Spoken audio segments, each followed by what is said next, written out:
I was holed up in a $40 a night room off a backroad motel in Boise, Idaho, living off canned beans and regret, when the knock came at 2 a.m. The sound cut through the silence like a warning shot. When I opened the door, a man in a dark suit, one that looked like it cost more than I'd made all year, stood under the flickering parking lot light. "Evan Briggs?" he asked. "That's me," I said. "If this is about money, I don't have any."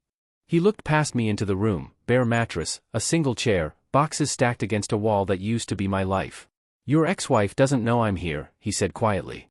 "But what I'm about to tell you will change everything you think you know about her illness, your divorce, and why she really left you. Before I tell you my complete story, subscribe and comment where you're watching from. I'd love to know how far this story travels. My name's Evan Briggs, I'm 45 years old, and 6 months ago, I had everything. A thriving construction business. A home I built with my own 2 hands. 2 amazing kids. And a wife I thought would grow old beside me. Now? I was in room 107 of the Pine Ridge Motel, where the walls were so thin I could hear my neighbor sobbing himself to sleep. Sometimes I wondered if he heard me doing the same. The man in the suit didn't move. The cheap neon light from the sign outside flickered across his face. "Can I come in, Mr. Briggs? What I have to show you isn't something to discuss in a doorway." I hesitated. My place wasn't fit for company, bed unmade, a few cold cans stacked by the trash, a small hot plate on a card table. But there was something in his voice, steady, calm, certain. "5 minutes," I said, stepping aside. He nodded and walked in, setting a polished leather briefcase on the bed. "My name is Theodore Ashford. I'm a private investigator. I've been hired by someone who cares deeply about you. Someone who never believed your wife's story." "Ex-wife," I corrected. The word stung. "Yes. Your ex-wife, Rachel," he said, flipping open the briefcase. He pulled out a manila folder thick enough to break a spine. "Tell me, Mr. Briggs, did you ever meet Dr. Andrew Lyle before your wife's diagnosis? Her oncologist?" "No. She said he came recommended by a specialist out of Seattle." "Why?" Theodore slid out a photo and placed it in front of me. Rachel stood beside a man at a backyard cookout, laughing, hand on his arm. "Recognize him?" "That's Dr. Lyle," I said slowly. "But this picture's old." 3 years old, Theodore replied. "Long before her diagnosis. Dr. Andrew Lyle is your ex-wife's cousin. And together, they've been planning something that goes beyond betrayal." I felt the world tilt. My knees almost gave out. "That's not possible," I said. "I saw her sick. The chemo. The hair loss. The nights she could barely stand. All of it," Theodore said quietly, "was orchestrated." He pulled another paper from the folder. "This is a bank statement from an account in the Cayman Islands. Each deposit matches the money you got from selling something, your house, your business equipment, your truck, even your wedding ring." I sank onto the bed. The cheap springs groaned under my weight. My hands were trembling. "You're telling me she never had cancer?" The medical records were forged. The treatments were saline mixed with supplements. Enough to make her weak, pale, and sick, but never dying. She lost weight using appetite suppressants. Every single step was planned, Mr. Briggs. And she didn't do it alone. He listed the names like charges in a courtroom. Dr. Lyle. Her attorney, Brett Carson. And Rachel Briggs herself. Brett Carson, the man who'd shredded me in court, painted me as a failed husband and father unfit to care for his own kids. "How long have you known this?" My voice was barely a whisper. "I've been investigating for 6 months, Theodore said. "Hired the day after your divorce was finalized." He sat in the room's only chair, folding his hands. "The person who hired me suspected something when Rachel refused to let them attend her treatments. They've been gathering evidence ever since, waiting for the right moment to expose the truth." "Who hired you?" Theodore's expression softened. "Your father. Jack Briggs. He never believed Rachel's story. He said, and I quote, 'My boy would sell his soul for family, but I'll be damned if I let him lose it for a lie.'" The tears came before I could stop them, hot, heavy, years overdue. My father. The same man I'd pushed away when he offered help. The man I was too proud to take money from. "He's been fighting for you this whole time, Evan. Your mom, Claire, too. They followed Rachel when she said she was heading for treatment. Your brother, Dylan, traced the money trail. You weren't as alone as you thought." I buried my face in my hands. The motel room blurred around me. For months, I'd believed I was a failure, a man who'd given everything and still lost it all. But now, there was something worse than loss. There was truth. "What happens now?" I asked finally. Theodore stood, buttoning his jacket. "Tomorrow morning, at 9 sharp, the FBI will arrest Rachel Briggs, Brett Carson, and Dr. Lyle for fraud, conspiracy, and embezzlement. Your kids have already been told the truth. They're safe, and they're waiting for you. I blinked. Waiting, where? He smiled faintly. Home. We'll figure it out, I said, forcing a smile. I built this family. I can rebuild our lives too. She reached across the table, grabbed my hand. I love you.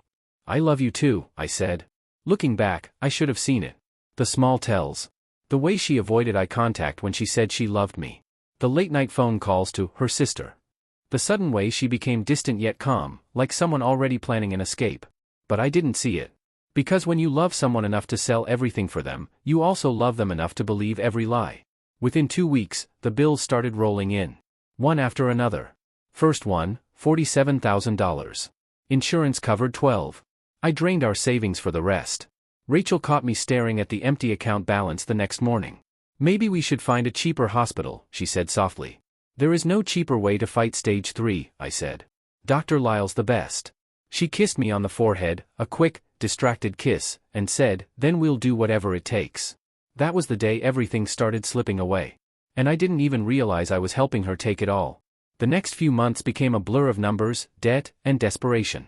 Each bill that arrived in the mail felt heavier than the last, as if the paper itself knew it was carrying the weight of my future. Rachel's first treatment cost $47,000. Insurance covered 12. The second? $93,000. Insurance covered none of it. Every night, after Rachel and the kids went to bed, I sat at the kitchen table staring at spreadsheets and loan statements, trying to make the math work. It never did. One night, my foreman, Chester, found me sitting on a pile of lumber at the job site long after everyone had gone home. You okay, boss? He asked. Rachel's sick, I said quietly. Stage 3. His face went pale. Chester had lost his wife to cancer 5 years earlier. Jesus, Evan, what do you need? I tried to laugh. A miracle. Or about 300 grand. He was silent for a moment. Then he said, I've got 20,000 in savings. It's yours. I shook my head. I can't take that, Chess. Yeah, you can. You gave me this job when nobody else would. When Beth died, I was drinking myself to death. You saved me. Now let me help you. I didn't want to, but desperation doesn't ask permission. I took the money. And that's when the bleeding began. I sold my excavator first, the one I'd saved for years to buy. Then the dump truck. Then my crane. Piece by piece, I gutted my own business. Each sale was like amputating a part of myself. Clients started calling, asking why jobs were delayed. Mrs. Patterson was kind. Take all the time you need, Evan, she said. Family comes first. The Ridgeview developers, though, they weren't kind. They canceled the contract, demanded their deposit back. $60,000 of future profit gone overnight. I gathered the crew on a Friday afternoon. They were men I'd built a life with, men who'd been at my wedding, my kids' birthdays. I've got to shut things down for a while, I told them. I'm sorry. Miguel, one of my best framers, shook his head. We'll work for less, boss. We'll figure something out. It wouldn't make a difference, I said. File for unemployment. I'll hire every one of you back when this is over. They filed out one by one. Chester stayed behind. This isn't right, Evan, he said. Something about all this feels wrong. Cancer doesn't care about what's right, I said. But deep down, something in me knew he was right. By month 3, the house went on the market. The home I'd built with my own hands.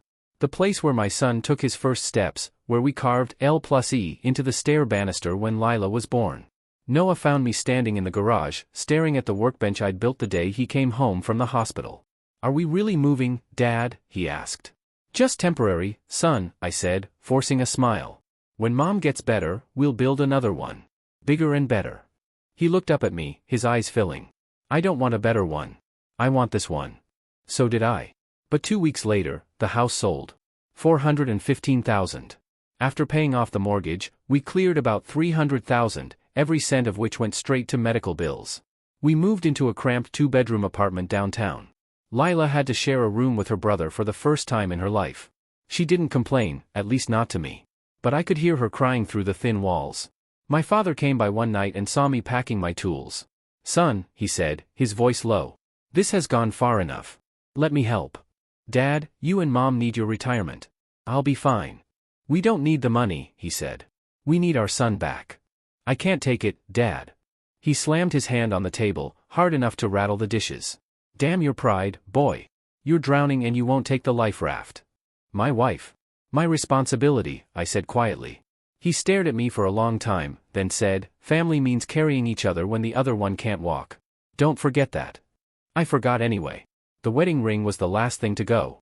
It was a platinum band with a small diamond inset, nothing flashy, but it meant everything. I'd bought it the day I landed my first big contract, told Rachel she'd never have to take it off again. Now I was handing it to Mr. Goldberg at his pawn shop downtown. He turned it over in his fingers, squinting through his glasses. "This ring's got a story, Evan. Your grandfather bought the original band from me 60 years ago. How much can you give me for it?" I asked. "It's worth $8,000, he said. "But I'll give you 15. I can't take charity." He smiled sadly. "It's not charity. It's an investment, in a good man having a bad year." I took it. Pride costs too much when your wife is dying. Month 5. Rachel's color started coming back. Her weight returned. Dr. Lyle showed us scans where the tumors had shrunk. "The treatment's working remarkably well," he said. "I expect full remission within 2 months." Rachel cried tears of relief. I just felt numb. We'd won, but at what cost? The house was gone. The business was gone. My savings, my pride, gone. But she was alive. And that was supposed to be enough. Or so I thought. A few weeks later, my brother Dylan pulled me aside at dinner. "She's different, Ev," he said. "Rachel. Something's off." "She's been through hell," I said. "She's recovering." "No," he said, shaking his head. "It's something else. The way she looks at you, like she's already somewhere else." I told him he was imagining things. But he wasn't. That same week, I noticed Rachel smiling at her phone. "Who's that?" I asked casually. "My support group," she said without looking up. "People who understand what I've been through. You wouldn't get it." She was right about that. Because I had no idea that the woman sitting across from me at dinner, the woman I'd given everything to save, was already planning her escape. 6 weeks after Dr. Lyle declared Rachel cancer-free, I came home from a long day of day labor to find her folding clothes with precision I'd only seen when she was angry. 2 suitcases sat open on the bed. The scent of her expensive perfume, the one she hadn't worn during treatment, filled the room. "Are we going somewhere?" I asked, setting down my jacket. She didn't look up. "I'm leaving you, Evan." For a second, I thought I misheard her. "Leaving? What are you talking about?" She sighed like she was tired of repeating herself. "I'm done. I can't live like this anymore." I blinked. "Like what?" "We just beat cancer, Rachel. We're supposed to start over, rebuild." She zipped her suitcase and finally turned toward me. Her eyes were cold. Detached. "Look at yourself," she said. "You're a mess. You're broke, living in this dump of an apartment, wearing the same clothes every other day. You've lost your business, your dignity, everything." "I sold everything to save your life," I said, my voice cracking. "And that's the problem," she said flatly. "A real man wouldn't have lost everything. A real man would have found a way to keep his house, his company, his pride." Her words hit like a blade twisting slow. "A real man?" I repeated. "Rachel, I gave up everything for you." She laughed, a sound I'd never heard before. Cruel. Mocking. "You gave up everything because you're weak. You always were." I stared at her, the woman I'd built my life around, and suddenly she looked like a stranger. "Is there someone else?" Her silence was all the answer I needed. "Finally," she said, "his name's Brett Carson." The name made my stomach drop. Brett Carson, the high-profile divorce attorney whose face was plastered on billboards along I-25. The man who promised women justice after betrayal. "You're seeing your lawyer?" I asked, my voice trembling. "It's not an affair," she said coolly. "Our marriage was over the moment you sold our house." She handed me a stack of papers, the divorce petition, already signed. "Brett says you'll need your own attorney, though I don't know how you'll afford one. I'm seeking full custody, spousal support, and half of any future income you earn." "You can't take my kids," I said, my voice barely holding steady. "I can," she said. "And I will. They deserve stability, not a father who lives in a motel and works under the table." Her words hung in the air like poison. An hour later, my brother Dylan pulled up after I called him. He found me sitting on the apartment steps, divorce papers clutched in my shaking hands. He read through them, his jaw tightening with every page. "This is insane," he said. "She can't do this. You saved her life." "Apparently that makes me pathetic," I muttered. "We'll fight it," Dylan said. "I'll call every lawyer in Colorado if I have to." But lawyers cost money, and I had none. The court assigned me a public defender, Patricia Moss, who looked barely old enough to rent a car. She flipped through my financial statements like she was reading a weather report. "Mr. Briggs," she said, "you have no assets, no steady income, and no permanent residence suitable for children. Mrs. Briggs has already moved into a 4-bedroom home with Mr. Carson. This doesn't look good." 3 weeks later, I stood in Jefferson County Courthouse, wearing my only suit, the same one I wore to funerals. Rachel walked in looking like a magazine ad, tailored dress, diamond earrings, confidence dripping from every movement. Brett Carson sat beside her, smirking like he'd already won. The judge, Marin Thornton, was known for being fair, but tough on unstable fathers. Rachel took the stand first. Her voice trembled perfectly on cue. "He sold our home without my approval," she said. "He made reckless decisions that left our children without stability. I'm deeply concerned about his mental state." When it was my turn, I tried to speak from the heart. "Your Honor," I said, "I sold everything to pay for Rachel's cancer treatments. Over $300,000. I did it to keep her alive." Brett interrupted smoothly. "Do you have medical records, Mr. Briggs?" "The hospital has them," I said. "But my client's medical information is confidential," Brett said. "But I can assure the court she would have survived with standard treatment. Mr. Briggs chose excessive, unnecessary measures that bankrupted their family." "Excessive?" I said, raising my voice. "She had stage 3 cancer." "Order!" Judge Thornton snapped. I sat down, my heart hammering. Then came the part that broke me completely. The children were brought in. Noah wouldn't meet my eyes. Lila just stared at her shoes. "Would you prefer to live with your mother or father?" the judge asked gently. Noah's voice was flat, rehearsed. "Mom's house is better for us." Lila didn't speak. She just nodded, tears slipping down her cheeks. I wanted to scream that Rachel had coached them, threatened them, but I had no proof. Patricia didn't object. She just looked defeated. The judge sighed. "Given Mr. Briggs's current financial situation and living conditions, I award full custody to Mrs. Briggs. Mr. Briggs will have supervised visitation every other weekend and must pay $500 monthly in child support, plus 30% of any future earnings exceeding $40,000 annually in spousal support." I stood there in silence, numb. "Your Honor," I said, "I don't even have $500. "Then I suggest you find employment quickly, Mr. Briggs, or risk contempt." Gavel. Bang. Case closed. Outside the courthouse, Rachel walked past me with the kids. Noah looked like he wanted to stop, but she gripped his hand tighter. "Don't make this harder than it has to be," she said loudly enough for everyone to hear. Brett Carson lingered just long enough to whisper, "You should have let her go when you had the chance. Love's a luxury for people who can afford it." Then he walked away with my wife, my children, and my entire life. That night, I moved into the Pine Ridge Motel, room 107. $39 a night, paid in wrinkled cash. The owner, Mrs. Chen, handed me the key. "It's quiet," she said softly. "You look like someone who needs quiet." The room smelled like smoke and loneliness. One bed. One chair. One window that looked out at nothing. I sat on the edge of the mattress and called my brother. "I lost everything," I said. Dylan didn't hesitate. "You didn't lose everything," he said. "You still have us. Mom. Dad. We're not giving up on you." But I'd already given up on myself. For the next 3 weeks, I drifted, working odd jobs, sleeping, eating canned beans, and trying not to think. The silence of that motel became my punishment. Until one night, at 2 a.m., came the knock that changed everything. Theodore Ashford sat across from me in that motel room like a man holding the detonator to my past. The file he'd opened spilled across the bed, pages, photos, printouts, each one darker than the last. "This," he said, handing me a bank statement, "is the offshore account your ex-wife's been using.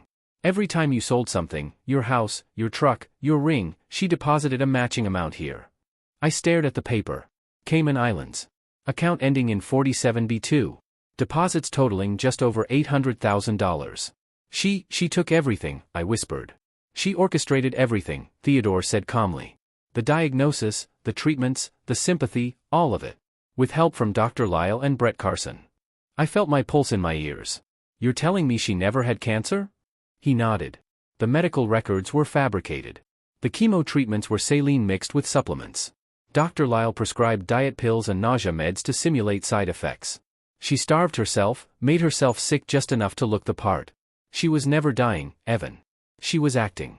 The room started to spin. I grabbed the edge of the bed to steady myself. Theodore pulled out another folder, this one marked Evidence C, audio transcript.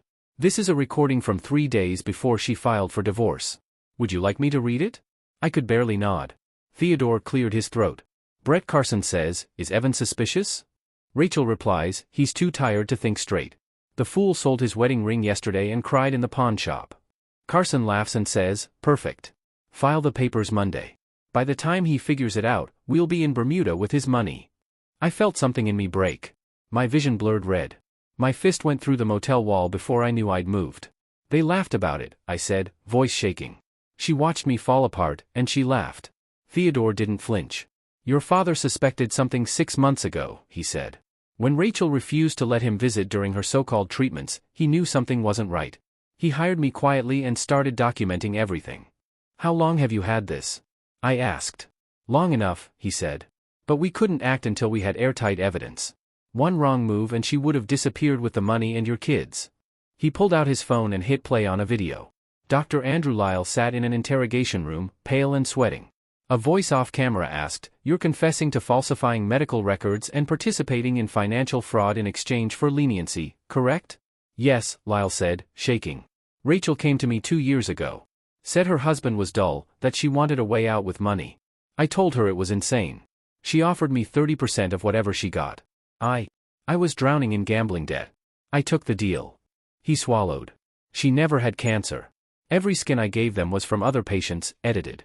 Every treatment was fake. Theodore paused the video. There's 3 hours more, he said. He details everything, how Brett Carson advised her to fake an illness after handling a similar case, how the offshore account was opened in his name, how they planned to flee once the divorce finalized. I couldn't breathe. My kids. My parents. My friends who'd all believed she was dying. Everything I'd built had been burned down by the one person I trusted most. I ran a shaking hand through my hair. My kids think I'm a failure. That I abandoned them. Theodore picked up another folder. Not anymore, he said softly. Your son Noah called your father 2 weeks ago. He found Rachel shredding documents and knew something was wrong. Your father showed them some of the evidence. They know the truth now. They're with your parents, safe. For the first time in months, I felt air in my lungs. They know. They do, Theodore said. And at 6 a.m., Rachel, Brett Carson, and Dr. Lyle will be in federal custody. The FBI has arrest warrants ready. Charges include medical fraud, insurance fraud, conspiracy, and custodial interference. I leaned forward, elbows on my knees. This is real. It's happening right now, he said. Your father's been working with the FBI for weeks. Theodore reached into his briefcase one last time and handed me a folded document. What's this? A deed, he said. Your father bought your house the day you sold it. He used a trust to hide the purchase so Rachel wouldn't find out. It's yours again. Waiting for you. I opened it, and there it was. My address. My home. He bought my house, I whispered. He also renewed your business license, Theodore said. Paid your insurance, kept your tools in storage, and told every client who called that you'd be back soon. Your crew's been waiting too. Chester Pike and the others have been turning down long-term jobs, working temp gigs instead. Every Sunday, they meet at your dad's place to check in. They never gave up on you. My throat closed up. Tears blurred the page. My father, the man I'd shut out, had been fighting for me every single day while I thought I was alone. Theodore stood, brushing his suit jacket smooth. He also wanted me to give you this. He handed me a small set of keys, and a note written in my dad's blocky handwriting. Son, a man isn't measured by what he loses, but by what he's willing to sacrifice for the ones he loves. You sacrificed everything. Now it's time to let your family carry you back. No more pride. Just come home. I held the note like it was a lifeline. Theodore turned toward the door. Your ex-wife thought she broke you, Evan. But she never understood, strength isn't about what you keep. It's about what you're willing to give up for love. That's not weakness. That's who you are. He reached for the handle. Wait, I said quietly. You said that knock changed everything. But so far, all you've done is tell me the truth. He smiled. Mr. Briggs, the truth is what changes everything. In 12 hours, your wife will be behind bars, your kids will be home, and your life, the real one, will begin again. Then he paused, half-turned, and said softly, your father's waiting for you. So is everyone else. Time to go home, son. The door closed. And for the first time in months, I wasn't alone in that room anymore. Theodore's words echoed long after he left. Time to go home, son. I sat there for an hour, holding that note from my dad, staring at the keys in my hand. Then I stood up, showered, put on the one clean shirt I had left, and stepped out into the cold morning air. In the parking lot sat my old truck. The same crack in the windshield where Noah's baseball had hit it 2 years ago. The same dent in the tailgate from Lila's bike. It was like my life had been waiting for me to come back to it. I turned the key, and for the first time in months, the engine roared to life. I drove toward my parents' farmhouse just as the sun began to rise over the hills of Cedar Falls. The driveway looked the same. The porch light still on, like it had never been turned off. And there they were. My father, standing tall even at 74. My mother beside him, tears in her eyes. And on the porch steps, my kids. Lila saw me first. She dropped her violin case and ran. "Dad," she screamed, throwing her arms around me, sobbing. "We're so sorry. Mom made us lie. She said if we didn't, she'd send us to military school." Noah followed, trying to stay composed but failing. "I knew something was wrong," he said. "Grandpa showed us the truth. She's evil, Dad. Actually evil." I hugged them both so tight I could barely breathe. My father watched, his expression calm, proud. "Son," he said simply, "welcome home." I choked out, "Dad. I don't even know what to say." He put a hand on my shoulder. "Then don't say anything. Come inside. Your mother made breakfast. Chester and the crew are coming by. We've got a business to rebuild. But first, we eat." That afternoon, my phone rang. "Mr. Briggs," said a woman's voice, crisp and professional. "This is Agent Sarah Coleman with the FBI. I'm calling to confirm Rachel Briggs and Brett Carson are in custody. Dr. Andrew Lyle was arrested yesterday. With your cooperation, we'll be moving forward with federal charges: fraud, conspiracy, money laundering, and custodial interference." I swallowed hard. "Are they going to prison?" "With the evidence your father provided, both are looking at 15 to 20 years minimum," she said. "The offshore accounts are frozen. You'll receive restitution for what was stolen." I hung up and looked at my family. "They got her," I said quietly. My mother cried. Dylan hooped and threw his hat in the air. My father just nodded and said one word: justice.